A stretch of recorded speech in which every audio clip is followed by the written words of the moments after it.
Hey garden lovers! I hope your garden did well through the tropical storm. We got about 2.5 inches of rain, which was very nice. Then the high winds came in and some plants just couldn't take it. So there's definitely been some cleanup going on, but nothing major, thankfully. We've been having lots of fun harvesting and preserving. This is Kellogg's Breakfast, one of our top 10 heirloom varieties. And you could see why. What a beautiful, huge slicer. And the flavor is just amazing. We've been saving lots of seeds. Definitely going to be saving seeds from these guys. We made some delicious spicy jam.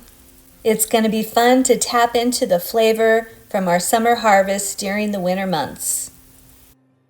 And we're starting to transition parts of our garden to grow our cool weather veggies. If you missed our garden tour, I'll attach the link in the right-hand corner. And if you're a chili lover, you're going to want to check out our most recent video, Top 10 Favorite Chili Varieties of 2023. And I'll attach that up in the right-hand corner also.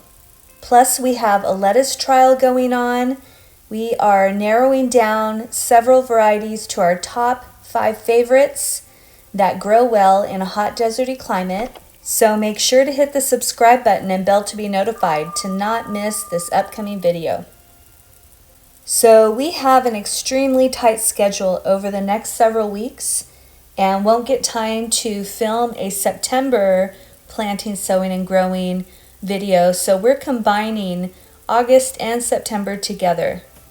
We'll be sharing most of what our August and September garden tasks are, and any others we will share on Instagram and TikTok, so make sure to follow us over there.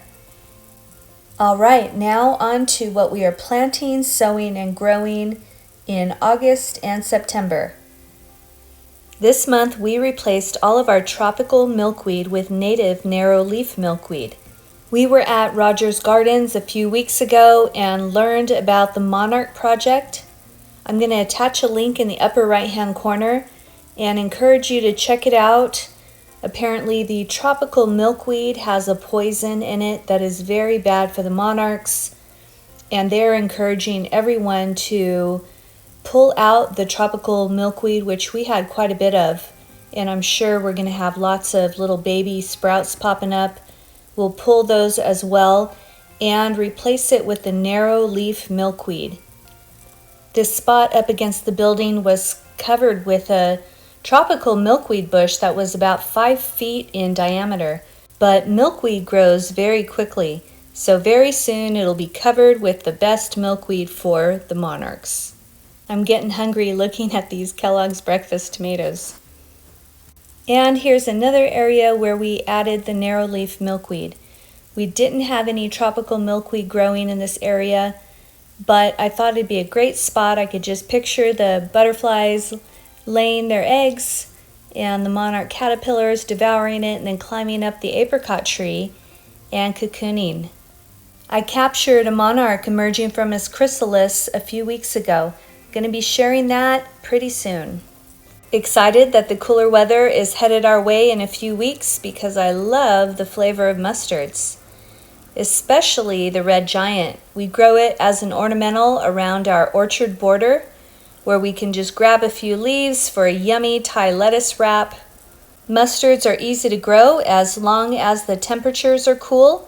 We just sprinkle a few seeds in a few different areas, cover them lightly, and let the sprinklers do the rest. We have a video clip of some giant red mustards that self-seeded themselves on our website at southerncaliforniagardening.net. Our website is still under construction, but we do have some resources available, and we'll be adding more resources throughout the months. We sowed arugula seeds a couple weeks ago. Spring and fall are the best times to grow arugula, and you can see here we have little baby arugula plants popping up all over the place. We sprinkled some seeds, covered them lightly, and they get watered by the sprinklers. Really nothing left to do except wait for a harvest and then add them to some delicious salads and sandwiches. We started some radishes this month. August and September are a great time to sow radish seeds. I love snacking on them. Radishes are like little apples to me and little Jet. They grow so fast. That's what makes them super fun to grow. I added compost to the soil, mixed it in the top couple inches, and got the seeds in on 8/27. And man, the Japanese beetle activity was terrible. I had to keep stopping and getting my little electric swatter. We grow lots of different varieties, but we're narrowing down the varieties we grow going forward. This one is in our top 5. I like to top the radish seeds with this Jiffy mix, just sprinkle it over the top. That way there's no large chunks or little wood chunks to deter the seedling from popping up out of the soil. You may have seen that I just took a break to swat another Japanese beetle. There was like 3 coming around all at one time. And for some reason they come directly at my head. I don't know if they're sensing heat or what's going on. It's terrible. But I got quite a few of them that day. These little guys I love. Meanwhile, they're just swarming the main garden area. And I come around the corner and little Jet is munching on a bell pepper. Having a beautiful, relaxing day. What a cutie pie. And here they are. I'm editing this video on September 2nd and just filmed a quick clip of where they're at today. So 6 days of growth. They're growing like a weed. All that's left to do with these guys is get them thinned out to 1 every 3 inches. Unfortunately, radishes are not like beets where they'll just kind of push each other out of the way. If we don't thin the radishes, then they end up being just really tall and they don't bulb out. And we're starting some more carrots, sowing some carrot seeds this month. Carrots are another very easy veggie to grow. We love these varieties, full of antioxidants and anthocyanins. The cosmic purple has a sweet, spicy flavor. Here's the seed packet information. The black nebula is amazing, beautiful, darkest carrot available, high in anthocyanins. And this incredible variety, heat tolerant, rich in antioxidants. We got some great varieties here. And we just make sure that the soil is very loose, free of dirt clumps or rocks, because that will make the roots fork. But forked roots can be pretty fun. They take on all kinds of different looking characters. We haven't been thinning them out, so we get cute little baby carrots. Here's a baby black nebula. But this time around, we're going to go ahead and grow a bunch of baby carrots, but in one area, we're going to thin them out so that we could get some nice, big, beautiful carrots also. This time of year, germination can be tricky because of the high temperatures that are still around, but all you have to do is sprinkle some seeds, get them watered in, cover them with a tiny layer of frost cloth, put a board over them, and check on them daily and make sure they stay moist, and then you should have germination within 2 to 3 weeks. We filmed a video a while ago. I'll attach it in the upper right hand corner that shares this germination trick.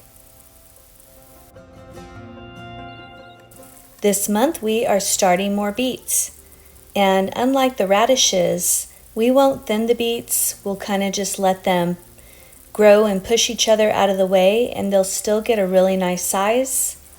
We're growing Early Wonder, Merlin, Tall Top.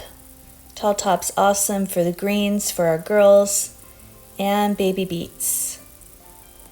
I've mentioned baby beets several times over the years. They're awesome. They're basically the size of a large radish. And like I mentioned, we're not thinning, so we're just sprinkling just a couple seeds, maybe 3 seeds in a pile, in a few different areas. Cover them lightly, get them watered in, and the irrigation hoses will take care of the rest. And this month we are succession planting more cilantro. We're growing cilantro year-round, but in the hottest time, the hotter months, it does bolt a lot quicker. So it's nice that we're coming into a cooler season where the cilantro will really last quite a bit longer.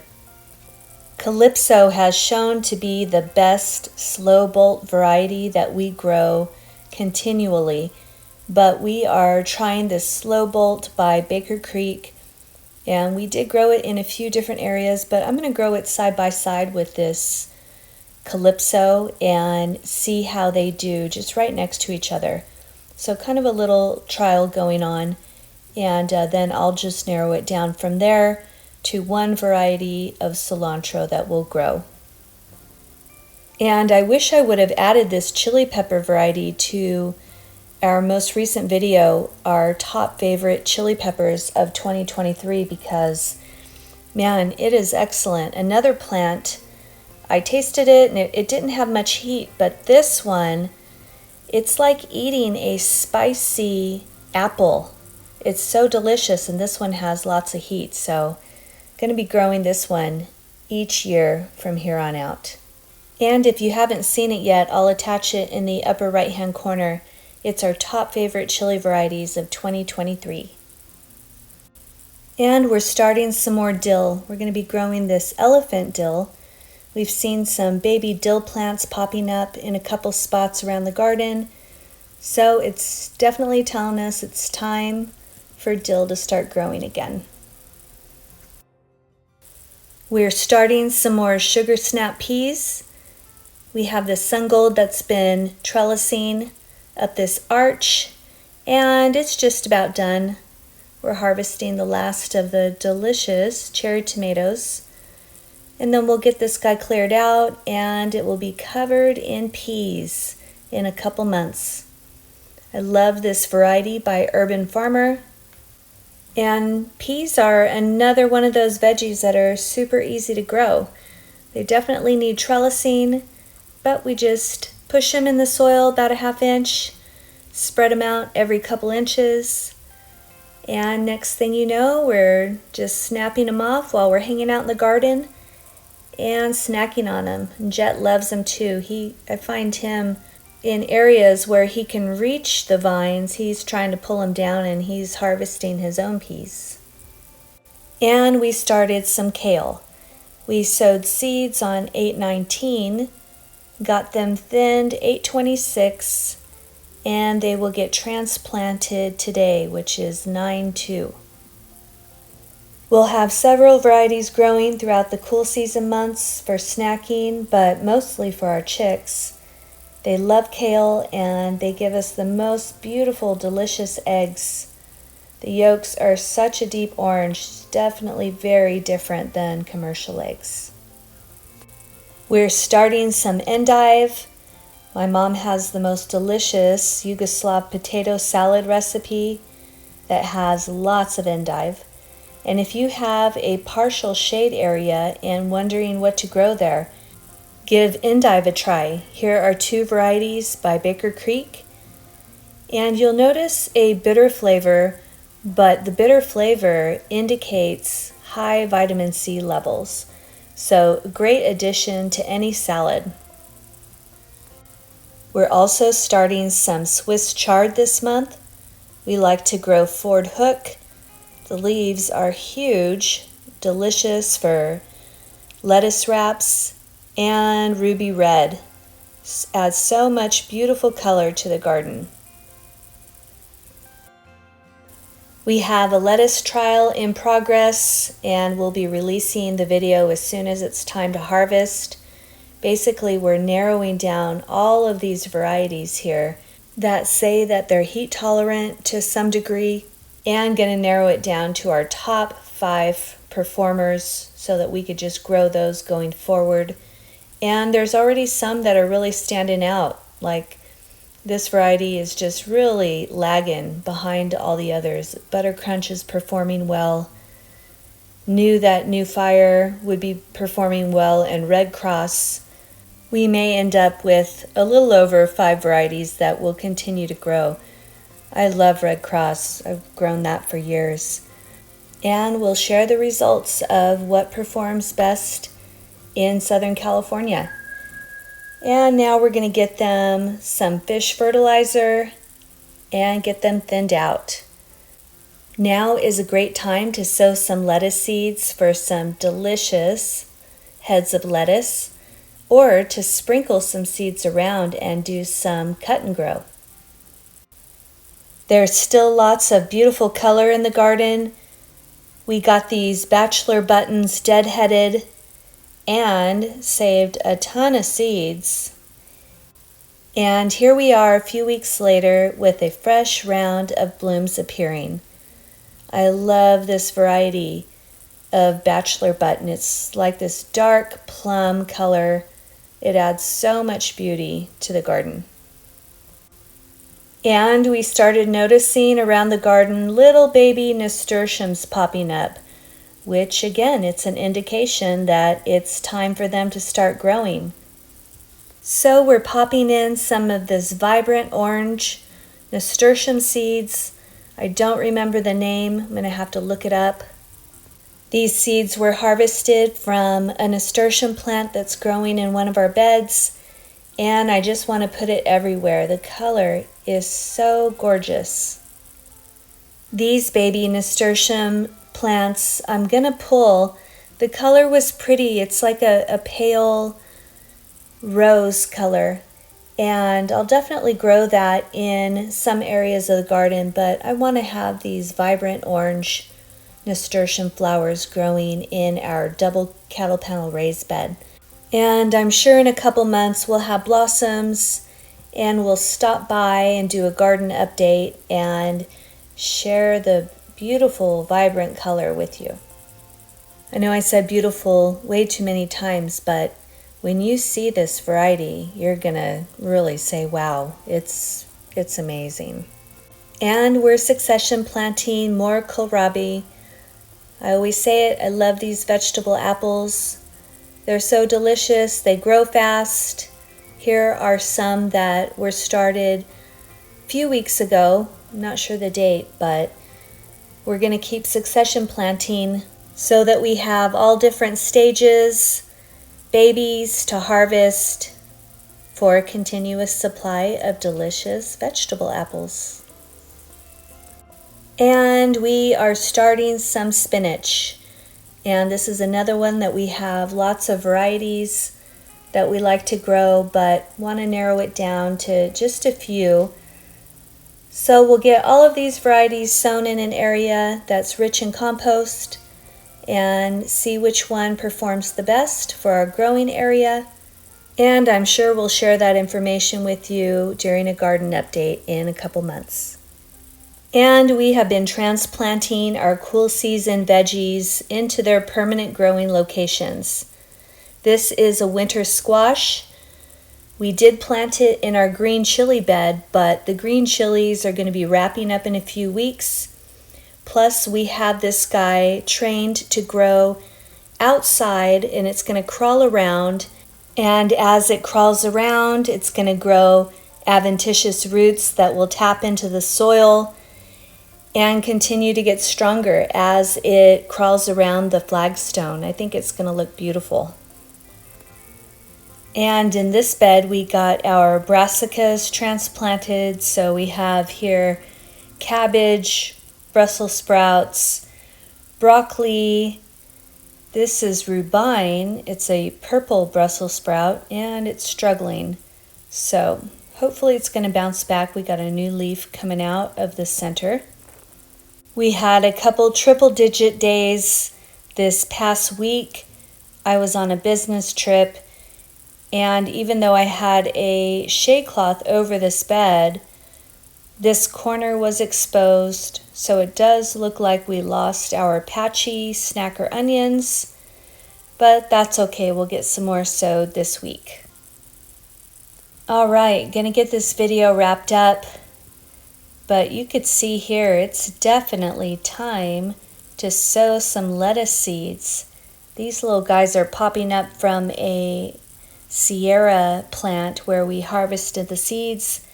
Look at a bunch fell and we got some little heads of lettuce forming. All right, that's it for now. For more short videos on growing food in a hot deserty climate, hit the subscribe button. And remember, something doesn't come from nothing. I hope you guys enjoy your week and enjoy your garden.